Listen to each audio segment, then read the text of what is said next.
তারপর থেকে আজকে আমরা পড়াবো।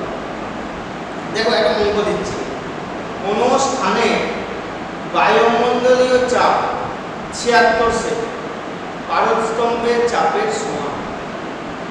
পারদের পরিবর্তে জল ব্যবহার করলে জলস্তম্ভের উচ্চতা কত হবে? কোন স্থানে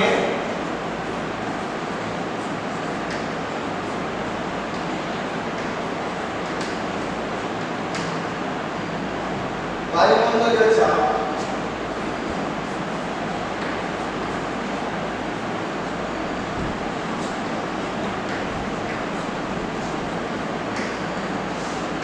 76 সেমি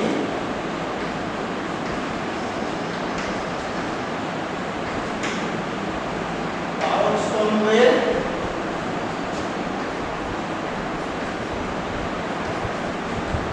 চাপের সমান। পারদের পরিবর্তে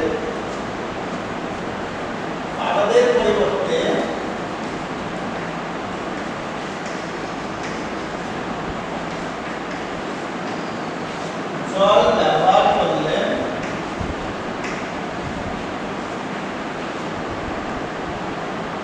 জলস্তরের উচ্চতা কত?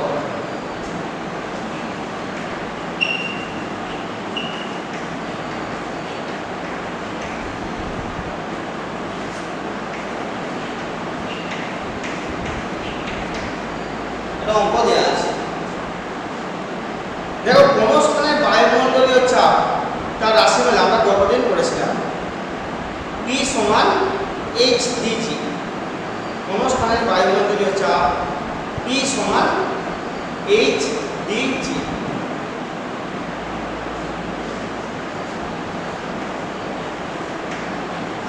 কোন স্থানে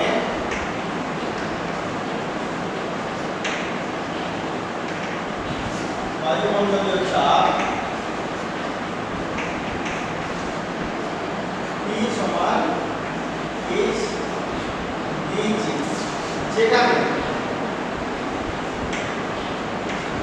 H সমান D সমান আর G সমান। G হচ্ছে অভিকর্ষীয় ত্বরণ,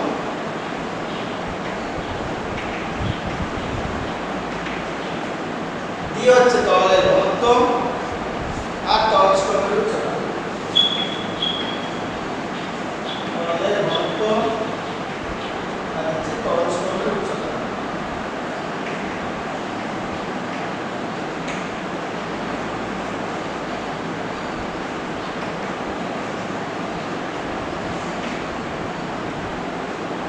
দেখো এটা আমরা জানি।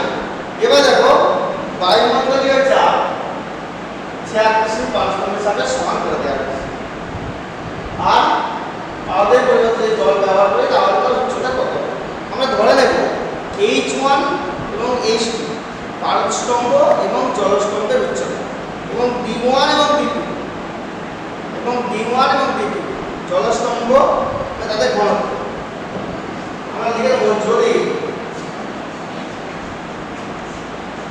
H1 ও H2 H1 এবং H2 যথাক্রমে পারদস্তম্ভ ও জলস্তম্ভ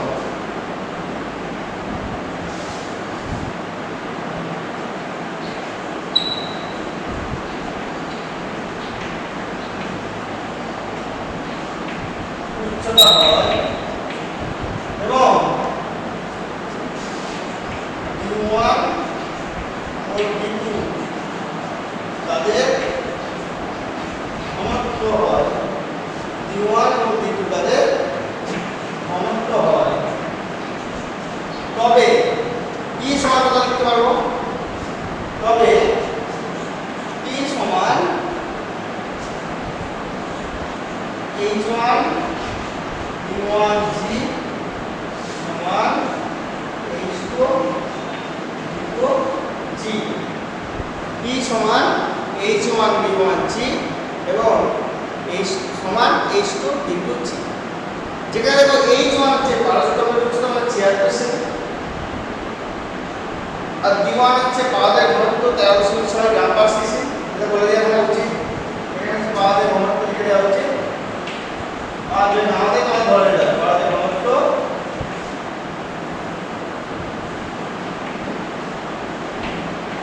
13.6 গ্রাম পার সিসি। আর D1 হচ্ছে 13.6 গ্রাম পার সিসি। আর অভিকর্ষতা মান যে আমরা একই সাথে করছি দুদিকের অভিকর্ষতা মান কেও সমান। আর এখানে H টা আমরা জানতে চেয়েছি আর জলের ঘনত্ব হচ্ছে 1 গ্রাম পার সিসি। যদি আমরা মানগুলো বসিয়ে দিই তাহলে জলস্তম্ভের উচ্চতা কত হবে আমরা সহজেই বের করে নিতে পারব। তাহলে এটা কি আমরা লিখতে পারবো অতএব H1 D1 সমান H2 D2 H1 D1 সমান H2 আমরা এখানে বসে দিচ্ছি এই বসে করতে বা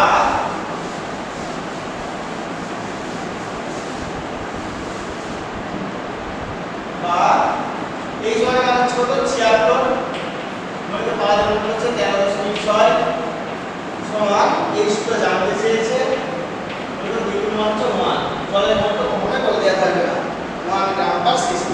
তাহলে এখান থেকে আমরা H এর মান H2 পেয়ে যাব। তাহলে H2 সমান পাবো আমরা 10 3.6 পাবো সেমি 1033.6 1033.6 এক্ষেত্রে যদি আমরা একটা মিটারে করি তাহলে আমরা লিখব H2 সমান 1033.6 বাই 100 সেন্টিমিটার হচ্ছে 100 তে ভাগ করলাম সমান 10.336 মিটার। আর উত্তর লিখতে হবে অতএব জলস্তম্ভের উচ্চতা হবে 10.336 মিটার। অতএব জলস্তম্ভের উচ্চতা হবে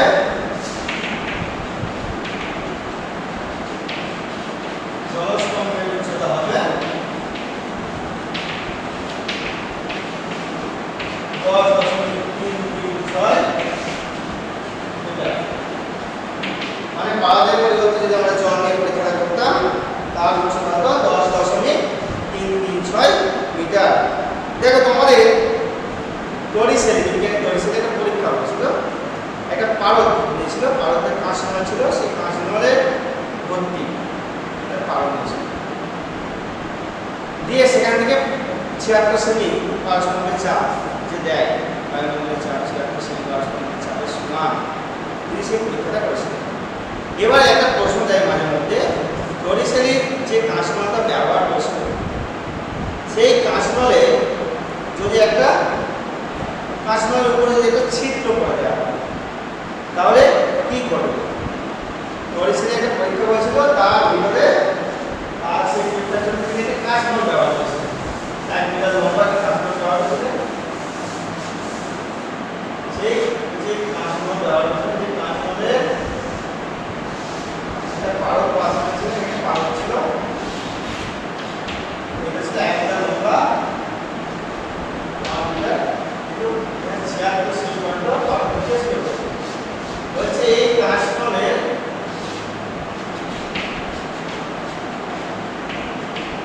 ভিতরে ছিদ্র করে দেয় তাহলে কি হবে? তাহলে কি হবে? এই পারদটা নিচে নেমে যাবে।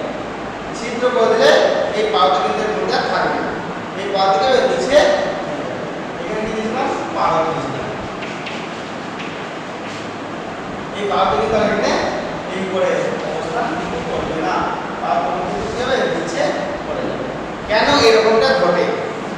দেখো পারস্তম্ভের উপরে নলের বদ্ধপ্রান্তের কাছে ছিদ্র করলে সমস্ত পারদ নল বেয়ে নিচে নেমে আসে এবং পারদ পাত্রে জমা হয়, কারণ ওই ছিদ্র দিয়ে বায়ু নলে প্রবেশ করবে এবং নিম্নমুখী চাপ দেবে। নলের পারস্তম্ভের উপর বায়ু নিম্নমুখী চাপ এবং নিচে বায়ু ঊর্ধ্বমুখী চাপ সমান হয়, পারস্তম্ভ আর দাঁড়িয়ে থাকতে পারবে না বা স্থির থাকতে পারবে না। ওজনের জন্য তারদের নিজস্ব ওজনের জন্য অভিকর্ষজ টানে সে কি হবে পাত্রের মধ্যে এসে জমা হবে, মানে নিচে এসে মিশে যাবে। এবার দেখো আমরা আসবো প্লবতা বা বাউন্সি ফোর্স। প্লবতা বা বাউন্সি ফোর্স।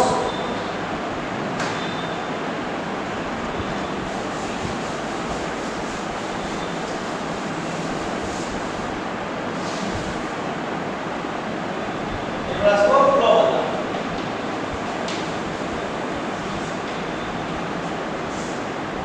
প্লবতাটা কি জিনিস? কোন বস্তুকে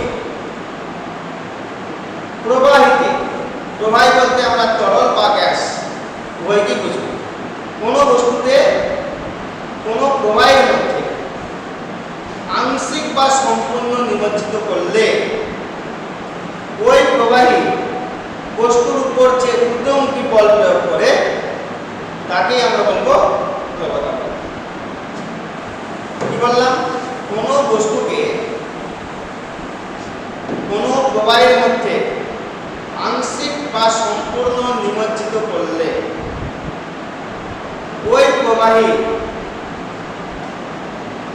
বস্তুটির উপর যে ঊর্ধ্বমুখী বল প্রয়োগ করে তাকেই বলবো প্লবতা বল বা বাউন্সি ফোর্স। এই প্লবতার মান বস্তু দ্বারা অপসারিত প্রবাহের ওজনের সমান হয়। প্রবাহী বলতে বললাম তরল বা গ্যাস দুজনকেই বোঝায়। এবারে এই প্লবতার বৈশিষ্ট্য কি, মানে কি কি বৈশিষ্ট্য আমরা লক্ষ্য করি প্লবতার? দেখো, প্লবতা বস্তুর নিমজ্জিত অংশের আয়তনের উপর নির্ভর করে। প্লবতা বস্তুর নিমজ্জিত অংশের আয়তন, মানে দেখবে এক টুকরো যদি আমরা লোহার টুকরো যদি আমরা তরলের মধ্যে বা যদি জলের মধ্যে ফেলে দিই সেটা সহজে ডুবে যায়। কিন্তু দেখো অথচ লোহার কড়াই জলের উপর ভাসে, কারণ লোহার কড়াইয়ের আয়তন অনেকটা কি হয়, বেশি হয়। সেই জন্য তার প্লবতা বলের মানটাও কি, মানে প্লবতা বল বলতে ঊর্ধ্বমুখী বলের মানটা, মানে বস্তুর ওজনের বিপরীত দিকে যে ঊর্ধ্বমুখী বল প্রয়োগ করে সেটা যে প্লবতা, সেই প্লবতা বলের মানটা অনেক বেশি। কিন্তু লোহার টুকরোর আয়তন অনেক কম, ফলে সে যে পরিমাণ জল অপসারণ করে, মানে প্লবতা যেটা বলতে চাইছি, প্লবতার মাত্রা কি হয় সেক্ষেত্রে অনেক কম। আয়তন কম মানে প্লবতা বলের মাত্রাও কম, ফলে ওই লোহার টুকরো থেকে যে ঊর্ধ্বমুখী ওজনের বিপরীতে যে ঊর্ধ্বমুখী বল প্রয়োগ করে তার ওজনের থেকে কি হয়, অনেক কম। সেই কারণে লোহার টুকরোতে কিন্তু জলের মধ্যে ডুবে যায়। অথচ লোহার কড়াই তার আয়তন বেশি থাকার জন্য অপসারিত প্রবাহের মান অনেক বেশি হয়, ফলে ঊর্ধ্বমুখী বলের মাত্রাও কি অনেক বেশি হয়। সেই কারণে কিন্তু লোহার কড়াই কিন্তু জলের মধ্যে ভাসতে হয়। যেটা বললাম, প্লবতা বল বস্তুর আয়তনের উপর নির্ভর করে। আয়তন যত বেশি হবে প্লবতা বলের মান কিন্তু তত বেশি হবে। প্লবতা অপসারিত তরলের ঘনত্বের উপর নির্ভর করে।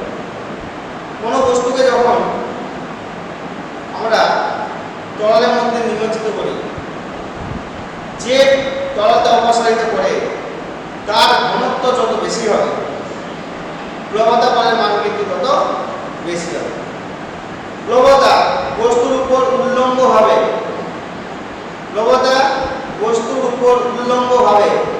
ওজনের বিপরীতে ক্রিয়া করে। প্লবতা বস্তুর উপর উল্লম্বভাবে ওজনের বিপরীতে ক্রিয়া করে।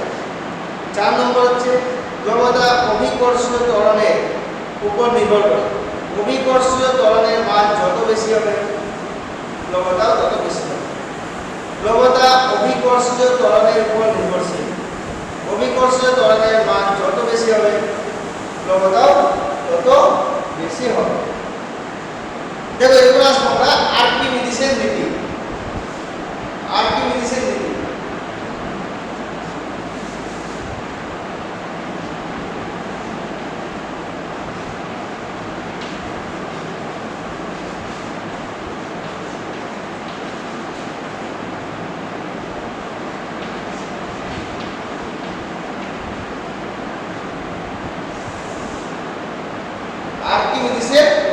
নীতি কোনো বস্তুকে স্থির প্রবাহিত, কন্ডিশন থেকে যেটা বললাম প্রবাহিত হবে কিন্তু স্থির। যখন আমরা বলবো আর্কিমিডিসের নীতি পূরণের শর্তগুলো, তার মধ্যে একটা কন্ডিশন উল্লেখ করবো স্থির প্রবাহিত। তাহলে কোনো বস্তুকে স্থির প্রবাহিত, প্রবাহিত বলতে প্রথমে বললাম তরল পদার্থ এবং গ্যাসীয় পদার্থ দুজনকেই কিন্তু বোঝায়। কি বললাম? কোনো বস্তুকে স্থির প্রবাহিত আংশিক বা সম্পূর্ণ নিমজ্জিত করলে বস্তুর ওজনের আপাত হ্রাস ঘটে। বস্তুর ওজনের আপাত হ্রাস ঘটে এবং এই ওজন হ্রাস বস্তু যে পরিমাণ প্রবাহী অপসারণ করে তার ওজনের সমান হয়।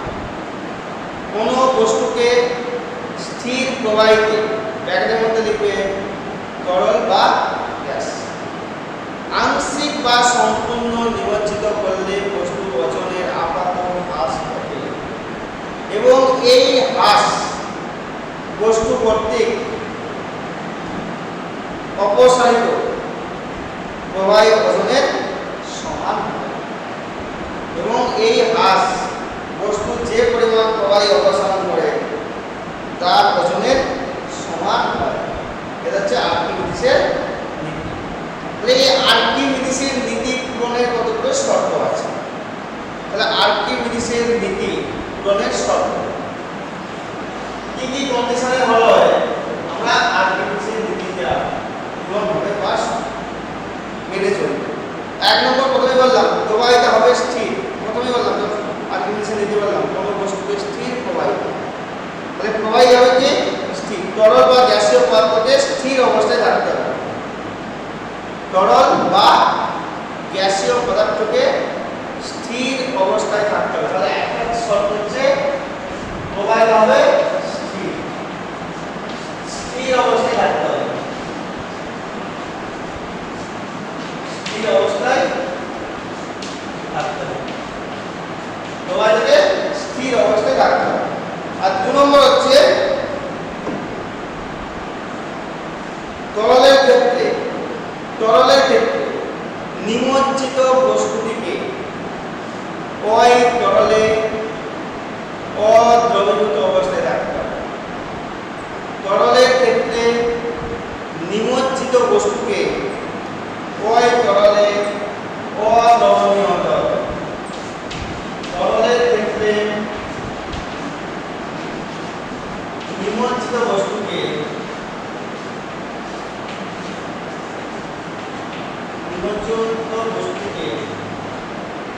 ওই তরলে অদ্রবণীয় হতে হবে, মানে ভুলে যাওয়া চলবে না। অদ্রবণীয় হতে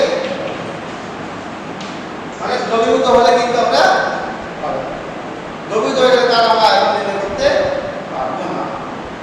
এবার দেখো আর্কিমিডিসে এই নীতি প্রয়োগ করব, তার লিমিটেশন আছে, সীমাবদ্ধতা রয়েছে। কোথায় আমরা এই আর্কিমিডিসের নীতি প্রয়োগ করতে পারবো না, মানে কোথায় অ্যাকচুয়ালি বলতে গেলে কোথায় আর্কিমিডিসের এই নীতি প্রযোজ্য হবে, কোন ক্ষেত্রে। দেখো আর্কিমিডিসের নীতি কোথায় আমরা প্রয়োগ করতে পারবো না সেগুলো জানতে হবে। একটা হচ্ছে বস্তু যদি অবাধে পতনশীল হয়, বিনা বাধায় যদি বস্তু করতে থাকে, সেক্ষেত্রে আমরা আর্কিমিডিসের নীতি প্রয়োগ করতে পারবো না। এক নম্বর বললাম অবাধে পতনশীল বস্তু ক্ষেত্রে, অবাধে পতনশীল বস্তু ক্ষেত্রে আমরা আর্কিমিডিসের নীতি প্রয়োগ করতে পারবো না। ঠিক আছে। আর কোথায় 2 নম্বর হচ্ছে কৃত্রিম উপপ্রয়োগ, আর্কিমিডিসের নীতি প্রয়োগ করা হবে না, প্রয়োগ করা যাবে না।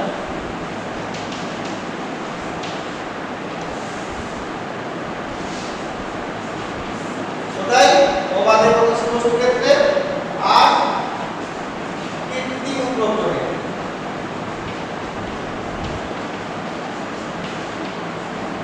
এই দুই ক্ষেত্রে কিন্তু আমরা আর্কিমিডিসের নীতি প্রয়োগ করতে পারবো না। তাহলে আজকে এই দিকে পরবর্তী দিনে আমরা আর্কিমিডিসের নীতি সম্বন্ধে আরো কিছু কথা বলে পরে মহাকর্ষ মহাকর্ষে আমরা চলে যাব। শুধুমাত্র গুরুত্বপূর্ণ অংশগুলো পাওয়া হচ্ছে, এইগুলো যেন আমরা